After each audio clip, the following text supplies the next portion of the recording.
Welcome to the Michael Myers Minute, where we delve into the 1978 horror classic Halloween 1 minute at a time. I'm your host, Robert Black. Minute 39 takes place entirely in Judy Myers' old bedroom. Loomis is legend tripping and hoping for a lead on Michael, I'm sure. And Johnie Powers of the Austin Powers Minute is back, legend tripping with us. Welcome back, Johnie. Thank you for having me back. Thank you for being here. Now, Loomis is telling Brackett a story that Brackett surely knows already. Not just because he's from Haddonfield, but according to Chaos Comics, Lee Brackett dated Judy when they were teenagers, and her death is the reason he became a cop. That's like endearing and also just sad. Yeah, those both fit. So Loomis walks over to the spot where the sister was sitting. The script says, doesn't refer to her by name. He says she was sitting right here. For some reason, Brackett goes into the hallway and comes back, and Loomis glances at the window. He doesn't know what happened in the opening scene, and neither do you, Johnie, of course, but he says he could have seen her through this window. He didn't see her through this window. Loomis is just making all of this up. He's just trying to psychoanalyze somebody out of his butt. Yeah, that's his job. That's what's happening. This is Loomis actually doing his job, maybe the only time in the movie. Mostly he just stands around looking crazed, and here he's actually trying to figure out what's going on. Both work. Yeah, he can do both. So I definitely... Okay, this is going to be the stupidest reason. Okay. But these kinds of scenes are exactly why I don't watch horror movies very much. These kind? And you'd think, okay. Listen, okay, see, I know it's going to sound stupid. I'm intrigued. but okay. It's all the build-up, like we talked about how creepy it was in minute 38, and all of the sound and the shots were kind of setting the tone for how creepy it was. So I know that something's going to happen, and I have like an overwhelming like anxiety to suspense-filled things. Okay. I have no idea why. And it can be suspense-filled things, or it can be like an entirely too awkward scene. Huh. So I just talked about this. I was pre-recording on my podcast, and I talked about how like Judd Apatow movies make me like want to die inside sometimes. Because of the awkwardness. Uh-huh. So I have to get up and leave. Okay. So now it's like the suspense, it gets me the like fight or flight, but I flee.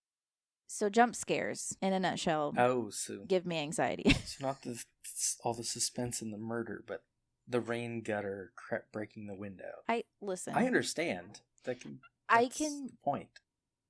Yeah. It's like this is going to sound really bad.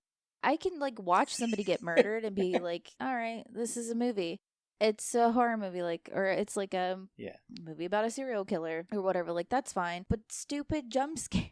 I know this sounds so stupid. No, that's why horror films but I use get them, like, because that works on some people. Yeah.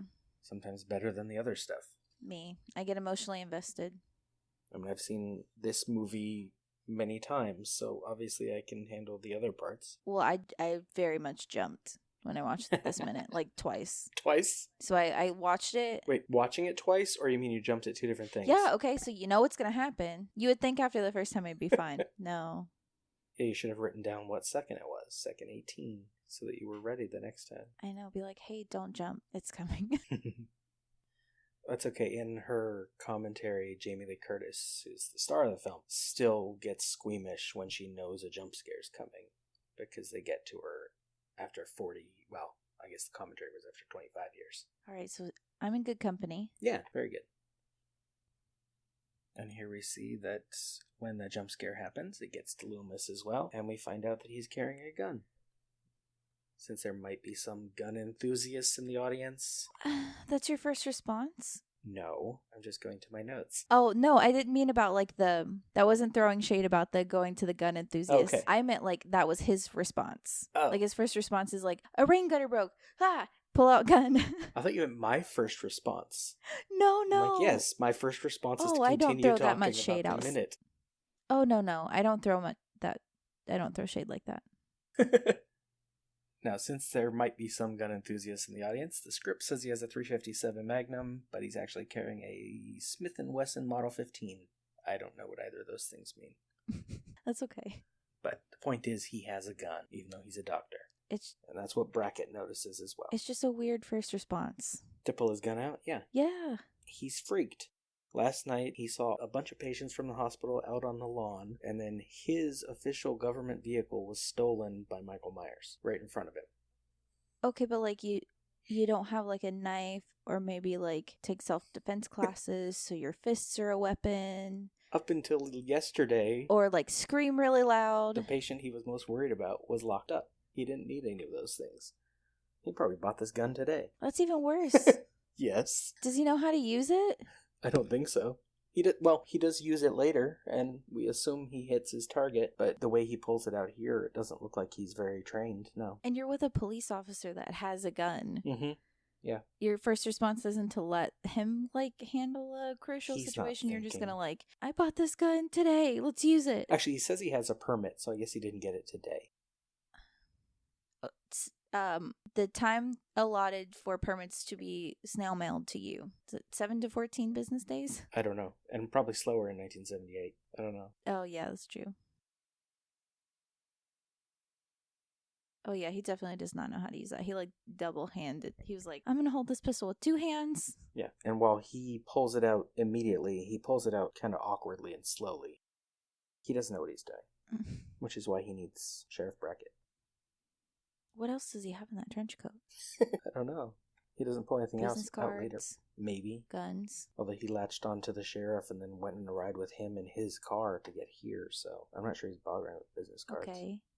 No keys because his car is stolen. Well, his government car is stolen. He has another car. Okay. That he was driving earlier. Well, I mean, you'd have to have a house key. Yeah. And coins, because he was at a payphone earlier, so he probably carried some change. What if he's got, like, emergency sedative... Oh, like a needle? Like medication. Maybe. It never comes up, so I don't know. He just shoots first. That's his impulse.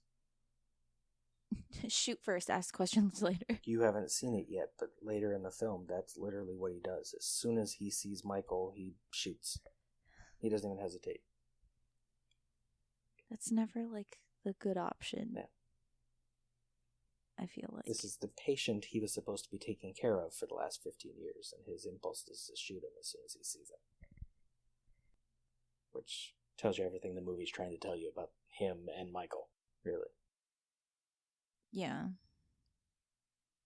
See, because, like, I know that these are just, like, empty thoughts, I guess, because I haven't seen the whole movie. Yeah. But it almost seems, like, suspicious to me. That, like, if that's your first response and you've been with the person, and I know you're describing them as, like, pure evil incarnate, but there's a backstory there that you a shady guy if you would shoot a patient. Yeah. It's one of two options. Either he's completely right and the thing he's after is, like, pure evil, or he's wrong and there's something wrong with him. I'm gonna now, after I record with you, fully immerse myself in these movies. There's a lot of them. Because, like, I have questions. I'm gonna have to have like moral support from the audience. Hey, everybody, I'm scared of jump scares. Think of me when I'm watching these movies, please. Oh. This movie doesn't depend on those, but it does have them. That's good. Are we depending on, like, the gore? Not in this one, no. Oh, okay. This one's more of like a slow suspense build-up. I'm okay with that.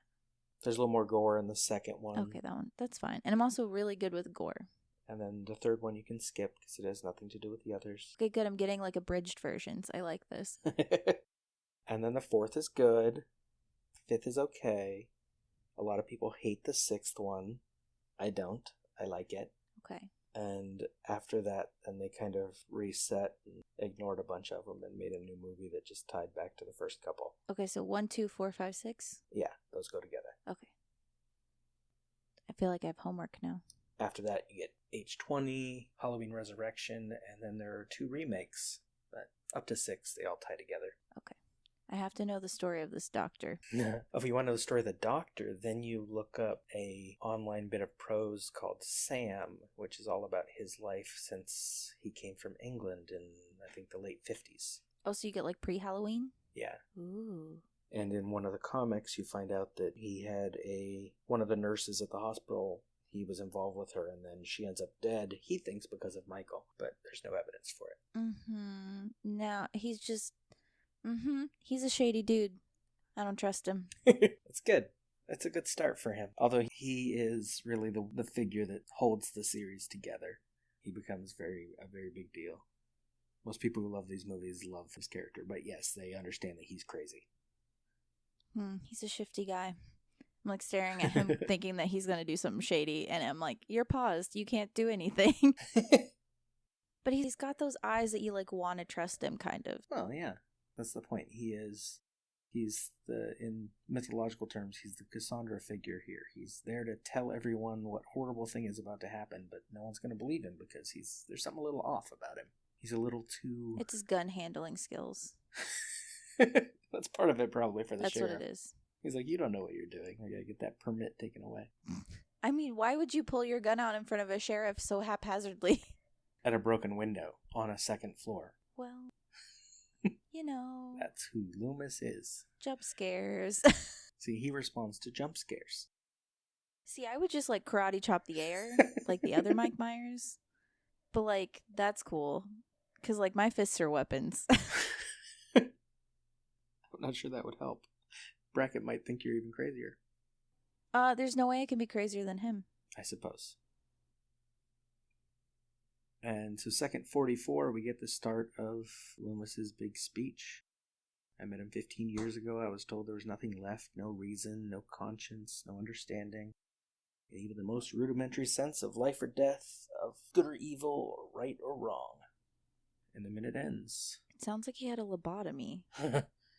Well, in the movie, we don't really see what Michael was like. In the novelization, he's actually quite talkative as a kid.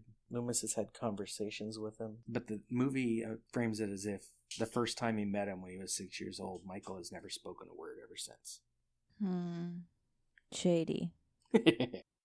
Well, yeah, if you take the novel as what actually happened, and Loomis is making this up, it fits with your notion that Loomis is, he's a little shifty. Something wrong with him. He did something he shouldn't have.